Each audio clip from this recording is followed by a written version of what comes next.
Just as a little hint for your warm-up,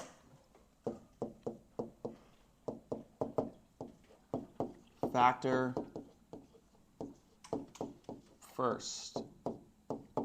That will help you in every situation.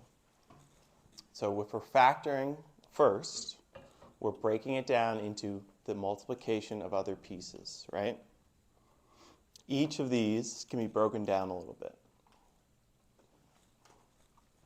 They go from simple breakdowns to more complicated ones. But for instance, if you're factoring, that is breaking down into the multiplication of multiple things, right? So 2x would become 2 times x, right? X squared becomes x times x. Now, yes, with a couple of these, you could use your exponent rules to kind of skip to the end, right? But essentially, this is why they work. This is the process that is occurring, right? What happens now that I have 2 and x on the top and x on the bottom? These x's will cancel, right? And that leaves you with 2 over x, and that's your simplified form. Now, of course, you could have found that by doing your exponent property, and you would have got to the same answer.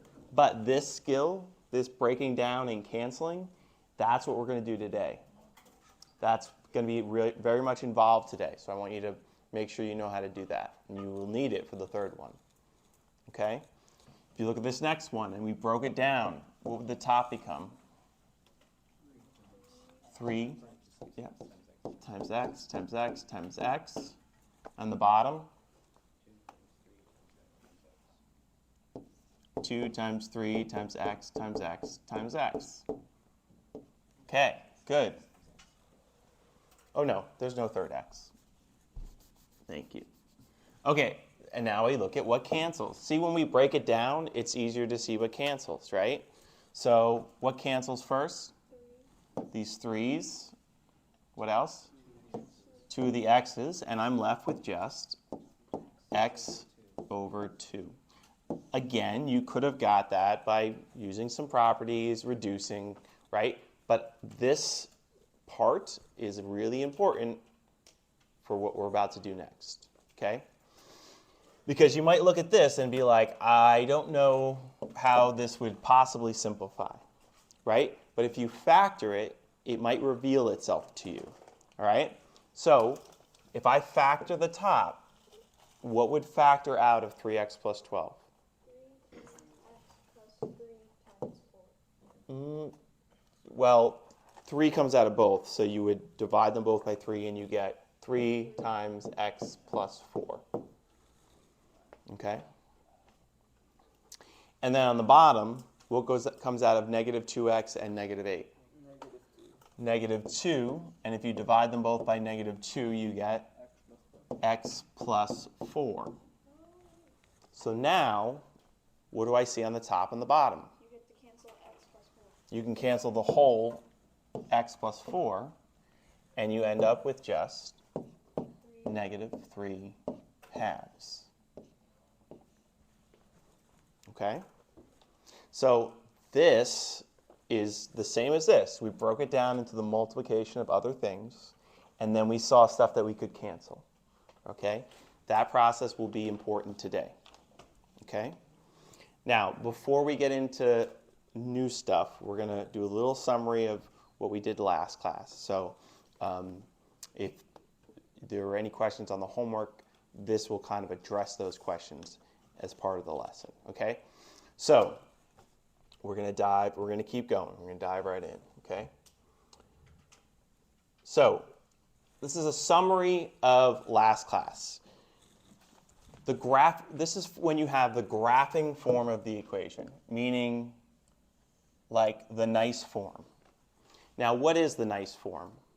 Well, it's some version of y equals 1 over x, right? That's our parent,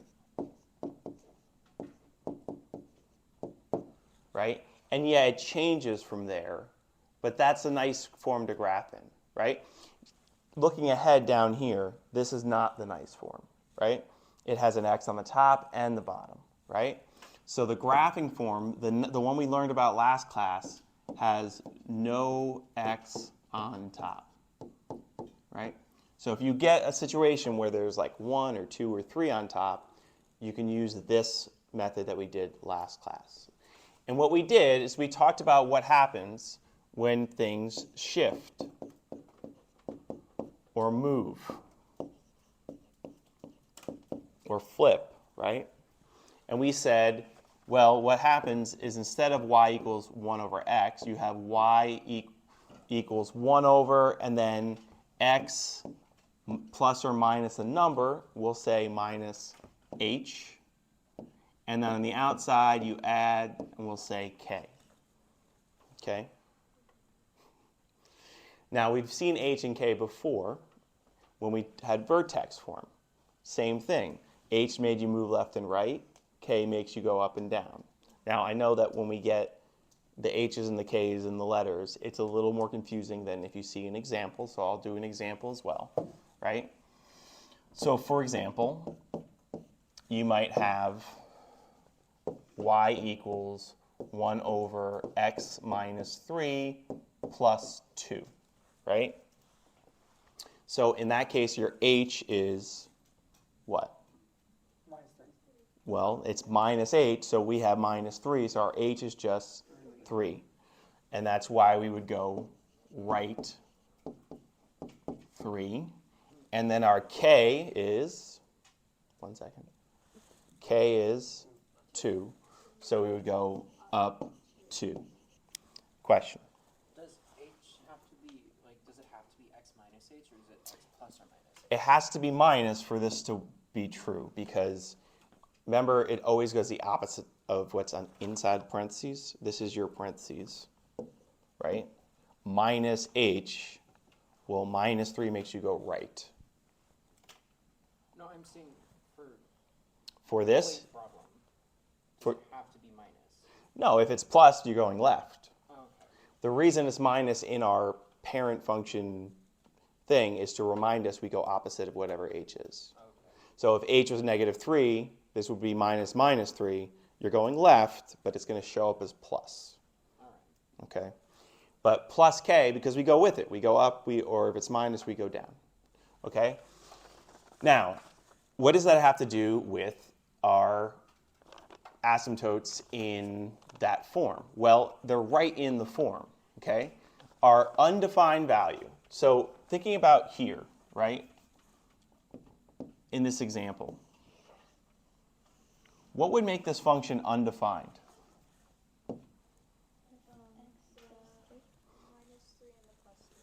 Well, the plus 2, there's nothing about the plus 2 that could make this function break, right? Y could never equal 2, but that's not undefined. That's just an impossible output. Undefined is when you have an x you can't put in. So what x can I not put in? 3, because I don't want what to be 0? The denominator. I don't want this part down here to end up being 0. Well, the only thing that would make that 0 down there is if x was 3. So our undefined value of x cannot be 3, right, gives us our, if x can't be 3, that means nowhere here on x. So which asymptote is that? That's our vertical asymptote.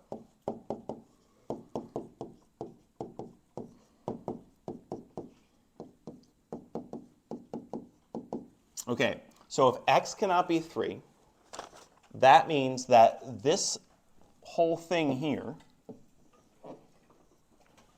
will never be 0, right? It's either going to be greater than 3, so it'll be a positive number, or it's going to be less than 3, so I'll have a negative number. But either way, this is always going to be adding or subtracting from 2, right? So could we ever just have 2 as our y? No, because there's always going to be 2 plus something, or 2 minus something, right? So we can never actually just have 2, which makes that our horizontal asymptote. That's the output that can never occur.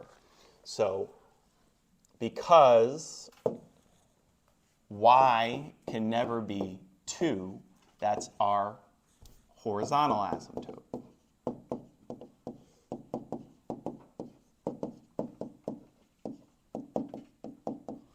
Okay, so why is this helpful? Because if we look at this form right here, we can just pull our asymptotes right from the form.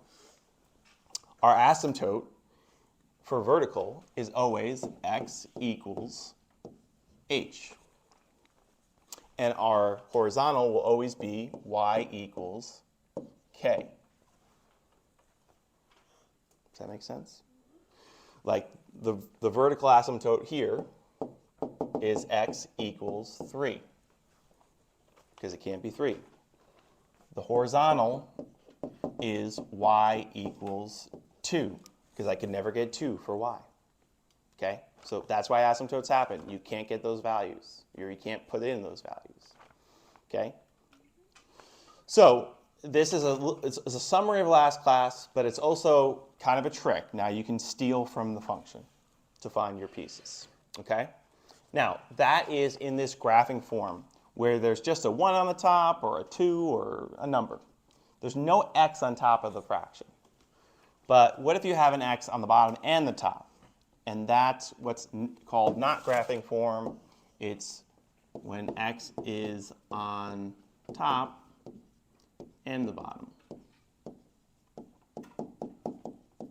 Okay? So what we do in this situation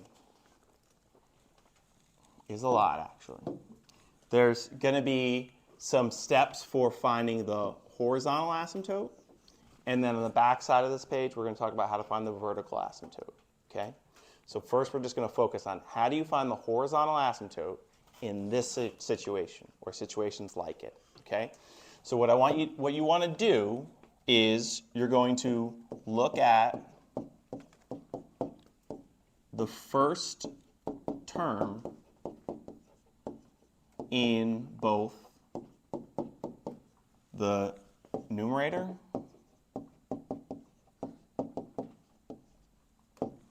and the denominator. So you're going to have a lot going on. Like if you sneak a peek down below, there's a lot going on the top and the bottom of some of these functions. But that's okay. You just lock in on the first term on the top and the bottom, because that's going to tell you everything you need to know. Okay? So for instance, here, the first term in the numerator is what? 2x. And then the first term in the bottom is x. And what you care about with these terms is their degree. So you look at their degree.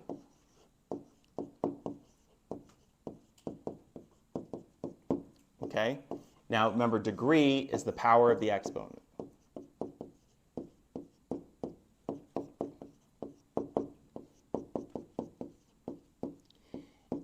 And there's only 3 possibilities here. Either they have the same degree, meaning same on the top as the bottom. The top has a bigger degree than the bottom, or the bottom has a bigger degree than the top. That's what determines everything, right? So we need to be ready for any of those scenarios, and we'll talk about each one. Do they have the same degree? Is it the top that's bigger? It's the bottom that's bigger, right? Those are your 3 cases. We'll talk about them one at a time, okay? So case number 1. We'll look at this one, right? We'll say if this is the case, then this will happen for each one. Okay? We'll use this one as an example. What's the comparison between these 2 degrees? They're the same. They're both x to the 1, right? So if numerator and denominator have the same degree, then your horizontal asymptote is y equals, and then you would take the coefficient of the top and divide it by the coefficient of the bottom. Okay? So, same degree, and you're just worrying about those first terms. So you're saying, okay, I need to find my horizontal asymptote. I would take the coefficient of the top divided by the coefficient of the bottom. That's my horizontal asymptote. We'll look at that example down below, but hey, we got one here. What's the coefficient of the top? 2. What's the coefficient of the bottom? 1. 2 divided by 1. 2. So the horizontal asymptote is y equals 2 for that. Okay? We'll look at another example in a second. Okay. Don't worry, I'll leave that there. Okay. So, again, pretend that you don't know that this is the case, right? Like, let's get into our steps. Okay, I'm looking at the function. I know I got to lock in on the first term here and the first term here. I look at their degrees. I notice what? They're the same. So I know it's case number 1. So now I go, okay, I know the horizontal asymptote will be y equals coefficient divided by coefficient. So that's what on the top? 6. Just the coefficient. -3. Just the number out front. What's the number out front and the bottom? 1. 1. I do a little simplifying, and I say, okay, y equals -3 is my horizontal asymptote. Okay? Case number 1.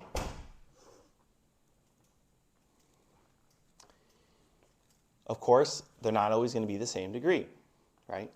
If you peek ahead, you can see which one's next. Okay? Case number 2.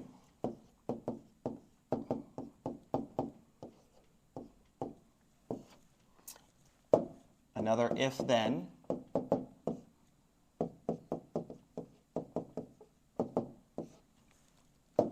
And what's the situation? The denominator is a bigger power, bigger degree than the numerator. So we'll say the numerator is less than the denominator in terms of degree. Right? Top is smaller than the bottom. If this happens every single time, your horizontal asymptote will be y equals 0 every time. Okay? So if you recognize that, you got your horizontal asymptote. It's y equals 0. We'll talk about why. Okay. This is what we call bottom heavy. And that's why it will always be y equals 0. Anybody know what I mean by that? Anybody have a guess? I want you to think about if you got to think about this in terms of limits. And I know you don't know limits yet. But as this thing approaches infinity, what would happen? That's the question you ask yourself. So at first, it's like, okay, say x is 5. Well, that's 5, and then down here would be 25.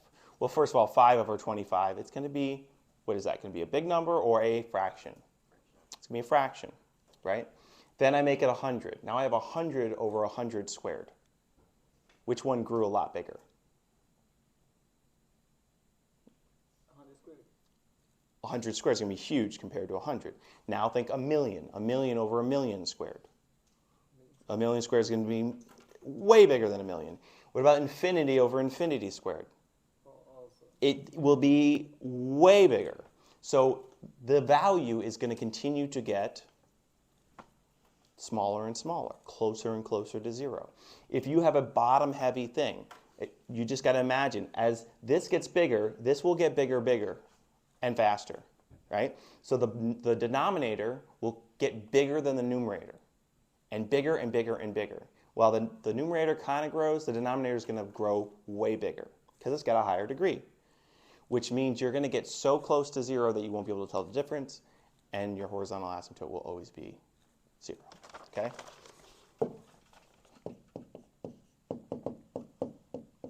Okay, last scenario, last case. The only one left. If, then. So, what's the only other situation? Yep, numerator is a bigger degree than the denominator. Okay? Now, we talked about bottom heavy. This would be top heavy. And the reason this one had an asymptote of 0 is it was just going to get closer and closer to 0 as this thing got massive and this thing didn't grow as fast, right? So the opposite's true now. The top is the one that's going to get crazy big, and the bottom's not going to grow as fast. So where is this thing going to go to? Infinity. There's nothing stopping this from growing and growing and growing, right? Which means that doesn't sound like a limit to me, right? So there is no horizontal asymptote. Now, there are such things called slant asymptotes that can occur, but that is a math analysis subject. Okay? So, no horizontal asymptote. Okay? So those are your three scenarios for finding your horizontal asymptote. Okay? When you don't have that nice graphing function that we did yesterday. Now, that's just the horizontal asymptote, though. We got to talk about the vertical asymptote. So that's what we're going to talk about on the back. Okay? And we're going to spend a few days on this stuff. All right? So just kind of get some good notes today. I know it's a lot. Just make sure you get everything down. Okay? All right. So for the back, this cutoff, you want to write vertical asymptote. This is to find the vertical asymptote. And there's 3 steps.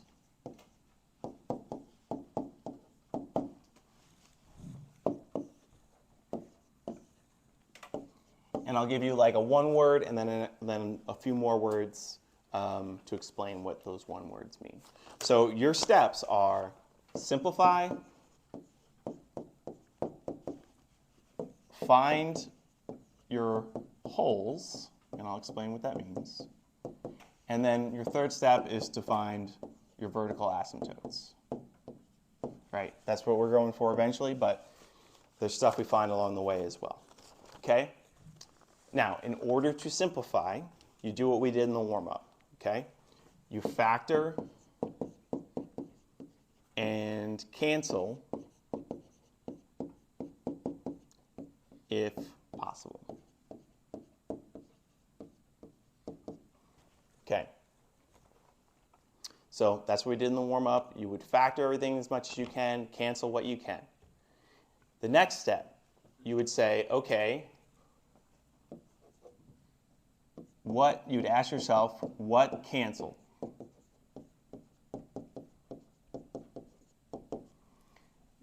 And that is your whole. Okay?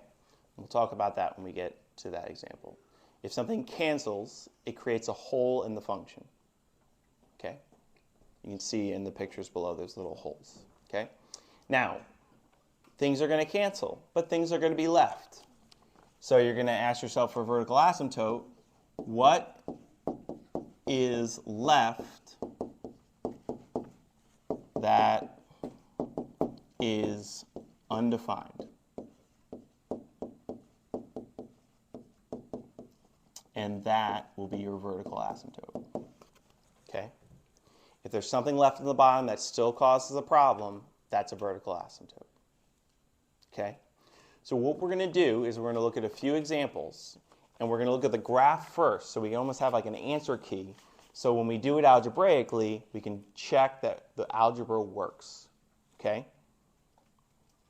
All right. Now, those are the 3 steps to find the vertical asymptote. Of course, we kind of want to have the horizontal asymptote as well, so you can kind of add a 4 here, find the horizontal asymptote 2, and that's what from the front of this paper.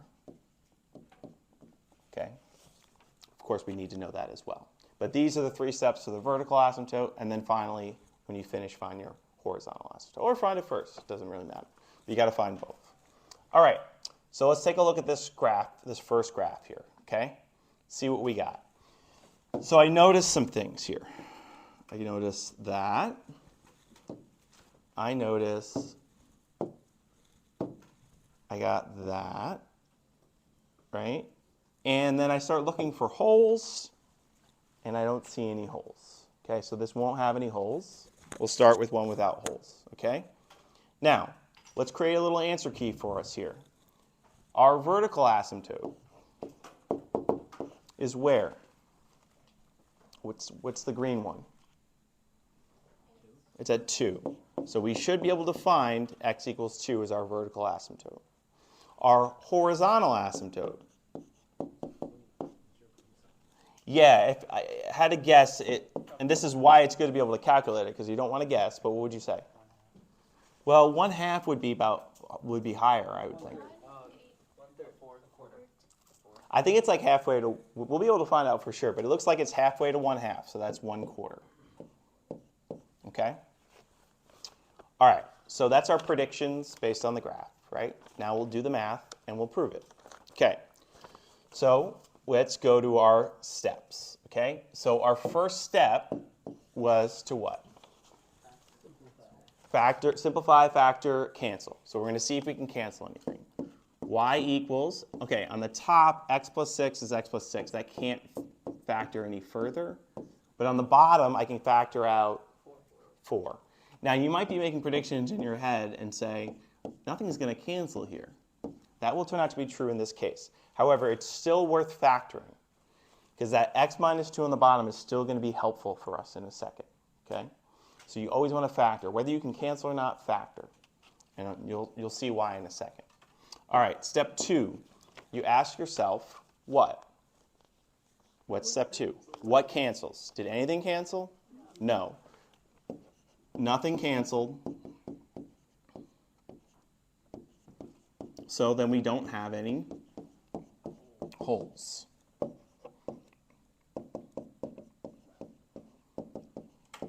Okay? On to step 3, we got lucky, no holes. Okay. Now, step 3 says, what remains undefined? Right? Because a lot of times things cancel out, but there's still something on the bottom that's causing a problem. What causes a problem? What do I mean by problem? What would make our calculator be unhappy? Dividing by 0, right? Dividing by 0 is something we can't have. It won't work. So I asked myself, what would make the bottom 0? 2, right? 4 times x minus 2, well, if this part was 0, my function wouldn't work. So 2 is a problem still. So I have a vertical asymptote when x equals 2, meaning x can't be 2, right? It would be a problem. So the line x equals 2 will be a big gap in my function, a vertical asymptote. Okay? Now the last part, or the first part, some people like to find the horizontal first, because you do have to go back to the original function for the horizontal, and you got to do what we did in the front.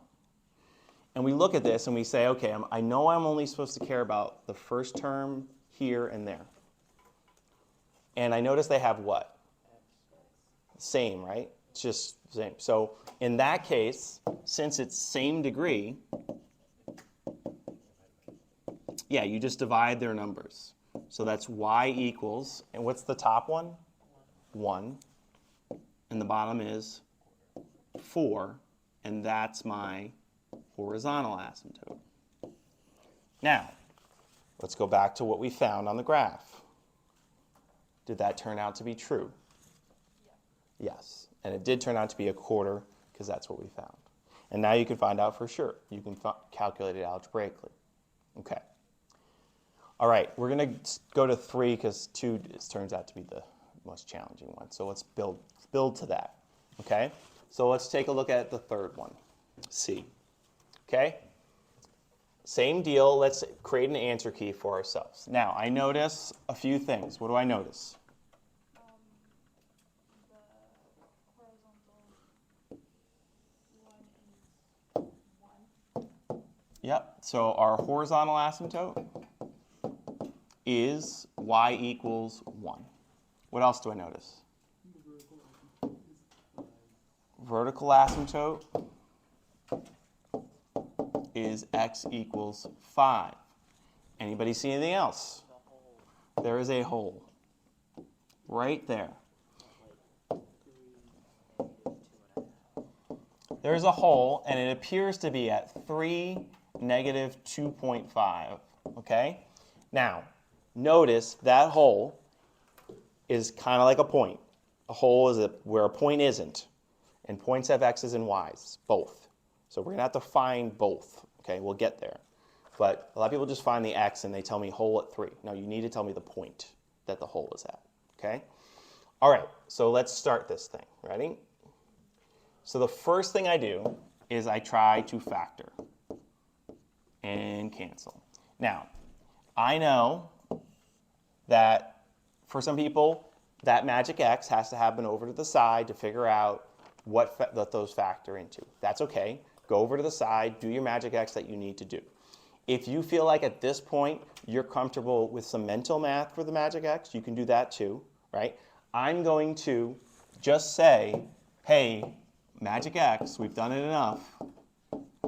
You have to be able to do that for these two things, and I'm going to show you the result in the interest of time. Okay? So this will be x minus 3 and x plus 2 on the top. So that's what the top one becomes with magic x, right? If you got to take it over to the side, go for it. It's okay. On the bottom, you'd get x minus 3 and x minus 5. Okay? That's if you magic x'd either of these. Or both of these, I should say. Okay, so then I say, oh, I noticed something. What do I notice? This cancels, right? So I have another step of simplification. Y equals x plus 2 over x minus 5. Okay? All right, so I've simplified, I've canceled. I've done the simplify step, number 1. Okay? Step 2 was to ask myself what? What canceled? Now, we're worried about the bottom because I still want you to think in terms of undefined. So if x minus 3 cancels, the whole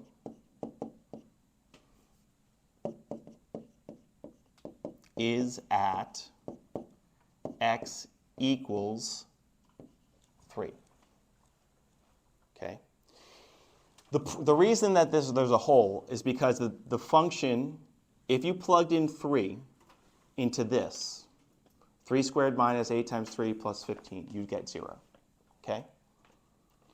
It would make the original function undefined at 3. Now, we canceled it out, so it's hidden now. It's not in our simplified form. What happens as a result is there's a hole in the function instead of an asymptote because it canceled. So, but still, 3 is still undefined for the original because 9 minus 24 plus 15 would give you 0 if you plugged in 3. And that still would be a problem in your original function, and that creates a hole. Okay? So that's why it's at positive 3. Okay.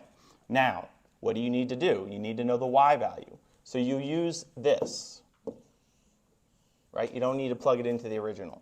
You say, okay, y equals 3 plus 2 over 3 minus 5. That's 5 over negative 2. 5 divided by negative 2 is negative 2.5. So we have a hole at 3, negative 2.5. Hopefully that sounds familiar. from our answer key above. Okay, next one. After we figure out our whole, we ask ourselves, what still would make this undefined? What would still be a problem, still cause issues in our simplified form? 5. 5 minus 5 would be 0. That's a problem, right? So it's still going to make our graph break at that point. So x minus 5 is a problem. So vertical asymptote at x equals 5. Okay? So we got a whole, we got a vertical asymptote. The last step would be circle back, find that horizontal asymptote. So I go back to the original function, and I say, okay, let's see. Let's compare these terms. X squared and x squared. It's 1 over 1, right? It's the same degree. It's 1 over 1. So our horizontal asymptote, our horizontal asymptote is y equals 1 over 1 or y equals 1. Okay?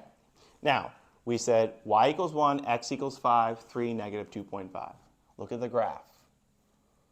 Y equals 1, x equals 5, 3, negative 2.5. Okay? So it gives you everything you need to graph. Remember, that's the goal. Yesterday, it was just really easy to see them with shifts and stuff. But now, we need to really dig into the functions to get the pieces. Because if you have this green thing, and you have this pink thing, and you have this whole, that kind of gives you everything you need. Okay? There's a little bit more, but that's most of the challenge. Okay.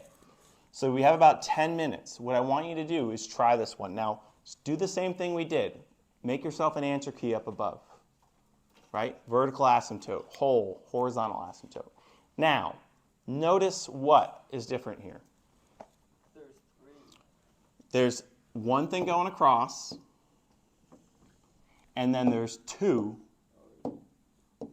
up and down. Now, what makes you have a vertical asymptote? That's when there's something on the bottom that's left that's still a problem. So how many things are going to be left, do you think, that are a problem? 2 of them. Okay? So that'll happen. Now, you also have a whole. So this thing has everything. Okay? You want to start by factoring the numerator, factoring the denominator, seeing what cancels. Okay? Going from there. I'll jump back in a little bit. I'm going to let you get a chance to do this, though. Okay? All right, I'm just going to jump back in case anyone's struggling with the factoring part. On the top, you'd factor out a -1, and you get negative x plus 4. And on the bottom, you're going to have a couple steps here, because what is in every term? X. So that's a GCF. So first an x comes out, that gives you x squared plus x minus 12. And then you magic x that, okay? So this is y equals negative x plus 4. And on the bottom, it's x plus 4, x minus 3. Anybody notice a trick here? Or at least something that might help? Yeah. The last number, negative 12, gives you kind of the numbers you needed to know. Exactly. There's going to be a lot of cancellation that happens here, right? A lot of these problems were designed to cancel. Sometimes they will, sometimes they won't, right? But if you're being asked to factor, and you got a number down here and a number up here, well, try that number. It's a good chance that it's going to be one of your numbers on the bottom for your magic x, right? So it's like an extra hint for your magic x, right? Maybe it'll work, maybe it won't, but it's a good place to start. Okay, these cancel, and you're left with y equals negative, what's on the top? 1 over x and x minus 3. Now, remember we said what cancels is the whole. What's left that is a problem is your vertical asymptote. How many problems do I got? 2. Yeah. How did you cancel that? Because it's x minus 4. Well, not if you divide everything by -1. I factored out a -1, and it becomes x plus 4. Yep. You want me to keep going? Okay. All right, so this was step 1, right? So step 2 is you're asking yourself, where's my hole, right? And that's where it canceled. So there's going to be a hole where? Whole at +4. Careful. What would make it a problem down here? -4. Well, not necessarily at 0. It's when x is -4. So you need to know the y that goes with that. So you plug in -4 into the simplified function. So y equals -1 over -4 times -4 minus 3. It's a lot of math there. Let's see. The bottom, -4 minus 3 is -7. -7, I'm sorry, positive. Yeah, negative. -7 times -4 is 28, and there's a negative on top. So it's 1/28. It would be, yes, 1 over 28. Okay. So we have a hole at, yep, and that's why you got to calculate it, because you certainly wouldn't be able to estimate that. How would we do like 1 over 28? Shouldn't it be like 1 over -1 over 28? Hold on. So that's negative times the negative, so that's positive. Yep, it's negative. And then if we look at the graph, it's below the x-axis, so that makes sense that it's negative. And just below, so 1/28. Okay, now we ask ourselves, what's left? What's left that's a problem? X and? X minus 3. So if what would make x minus 3 0? 3. What would make x 0? 0, right? So it's both. So that's one can be confusing, but it's actually the easier one. It's just 0 would make that 0, right? So vertical asymptotes at x equals 0 and x equals 3, right? And then lastly, we go back to our original and we ask ourselves, yeah, this is bottom heavy, right? The bottom one is much bigger than the top, which means as this thing goes towards infinity, it's horizontal asymptote. Now that's for top heavy. It's 0. If you ever forget which one, just plug in infinity up here, plug in infinity down here. This will be a much bigger number, right? So you're not going to go to infinity, you're going to go to 0, okay? And if you notice, that's where the asymptote is. X is 0, x equals 3, hole at -4. That is about as complicated as it gets right there. That had everything, okay? So don't feel like if this one was hard, you can't do the homework. It'll be easier than that, okay? All right, speaking of the homework, let me hand that out. Now, I know that this is a whole lot of stuff. Just that we have a few days. You have 2 days to do homework. We have a few days to go through this. We're going to practice graphing this stuff for the rest of the week. And also, keep in mind, the more confusing it is, the more you should do your homework. The only way to get through confusion is to practice. Even if you can't get all the way through, every step you take in a problem is a step that you figured out that you won't have to figure out the next time, right? It's all about progress. So you got to start somewhere, so make sure you're doing your homework.